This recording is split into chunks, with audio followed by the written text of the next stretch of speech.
ဒီတချင်းမှာကိုမမိုးနေနဲ့ဘယ်လိုများဆိုဖြစ်သွားတာလဲမသိဘူး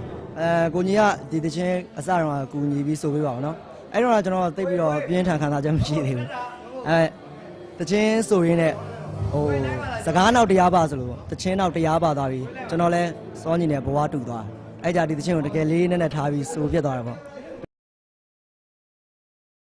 ကျွန်တော်တချင်းအစ်စ်တစ်ပုတ်ဆိုခြင်းပါတယ်တချင်းနာမည်ကစာယိုးနာတာလို့ခေါ်ပါတယ်ကျွန်တော်နဲ့သူဆိုပေးဖို့မိုးမိုးဖိတ်ခေါ်ပါတယ်မိုးမိုး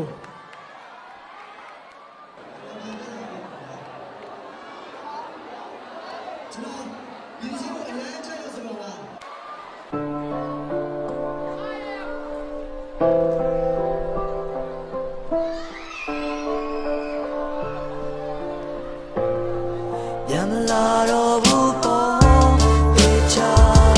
ဆုံးဖြတ်ပြီးရင်နာမချင်တဲ့ဘူးပေါ့ပြန်လေမုန်းလဲမမုန်းရပါနေမရှိတဲ့ဘဝမှာရှင်တန်စရာမရှိတော့ဘူးခြေခွဲပြီးနေစဉ်လူ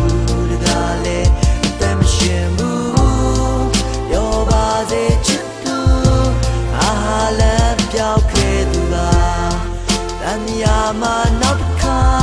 မကြုံရရှုံးနေခဲ့သူပါခင်းနဲ့ချစ်ချင်ခဲ့တဲ့သူတွေကိုလည်းမုန်းတယ်ချိန်ချိန်မှာအမိခေါ်ရမယ်အန်တီကိုလည်းမုန်းတယ်မင်္ဂလာတော်နေစိတ်ကခုံတွေကိုလည်းမုန်းတယ်ပြန်လာမယ်ပုံပြောခဲ့တဲ့ချင်သာသူလည်းမုန်းတယ်လေးမြန်ကိုမုန်းရတာလေးမြန်ကခေါ်ဆောင်တော့ဟိုအန်တီကိုမုန်းရတာသူစီစဉ်တဲ့ရင်မြချလေးစိတ်ကခုံတွေကတော့ငါမျက်ရည်ထွက်တတ်တယ်ချင်သာသူလေးမင်းဘဝအတွက်ဆုံးဖြတ်ချက်ကပြတ်နေရက်တွေထန်နေပြီးတညက်နေပြီးတညက်နေလက်တွေချိုးရည်ပြီးအလွမ်းနေနဲ့မနဲ့တွေငါဘဝအတွက်မင်းမရှိရင်ချင်မရှိတာမင်းမသိခြားတရက်ခြားတယောက်တန်တရားတွေပြားမိဗုဒ္ဓ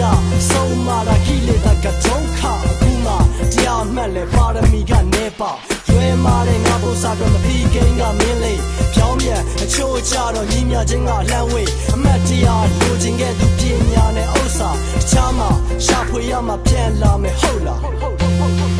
ရမလာတော့ဘူးပေါ့တေချာဆုံးဖြတ်ပြီးရဲ့မမချင်တဲ့ဘူးပေါ့ပြန်လေမုန်းလဲမမုန်းရပါနေမရှိတဲ့ဘဝမှာရှင်တန်စရာမရှိတော့ဘူးခြေခွဲပြီးနေစဉ်လူ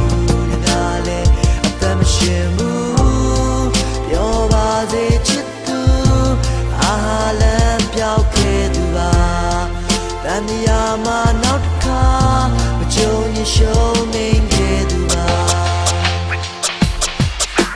ချစ်သူချက်သည်နေဝေးတော့သွေးဤတဲ့မင်းအသက်ကခုမှ20ပတ်လဲကလေးလေးပဲငါကိုလွမ်းလာနောက်ပဲလောက်ချမင်းရင်ထဲမှာရှိမလဲဝေးနေချာမှနီးစပ်သွားဖြစ်လာခဲ့ဘလို့လဲဒီငြိမ်မှုဆိုတာကလည်းတို့ရွှေတွေလက်ခဏရင်ခုန်မှုဆိုတာကမင်းတို့ရွှေတွေလက်ခဏကြောက်တဲ့ပေါ်မဲ့ပြီးချစ်ချင်နေမယ်မင်းအတွက်ကျင်နာပြေကူညီမဲ့ငါလိုလူမရှိမယ်ဒီလိုရဲ့ဒီလိုတွေ့လို့ငါရဲ့ဘောရင်ခွင့်လို့ The windows ရဲ့ရှင်လို့ပဲဒါလည်းမင်းကိုချစ်လို့ရမလာတော့ဘူးပေါ့ပေချာဆုံးဖြတ်ပြီးရဲ့မမချင်တဲ့ဘူးပေါ့ပြန်လေမုန်းလဲမမုန်းရပါနေမရှိတဲ့ဘဝမှာရှင်တန်စရာမရှိတော့ဘူးခြေခွဲပြီးနေစဉ်လူတကားလဲအသက်မရှင်ဘူးပြောပါစေချစ်သူအားလမ်းပြောက်ခဲ့သူပါတန်မြာမှာနောက်တစ်ခါမကြုံရင်ရှုံးနေခဲ့သူပါရလာပါချစ်သူအားမေးမရှိမဖြစ်သူပါရင်အချိန်လို့တို့ထွေအကျဉ်းသာတွေထွေရအောင်ပါ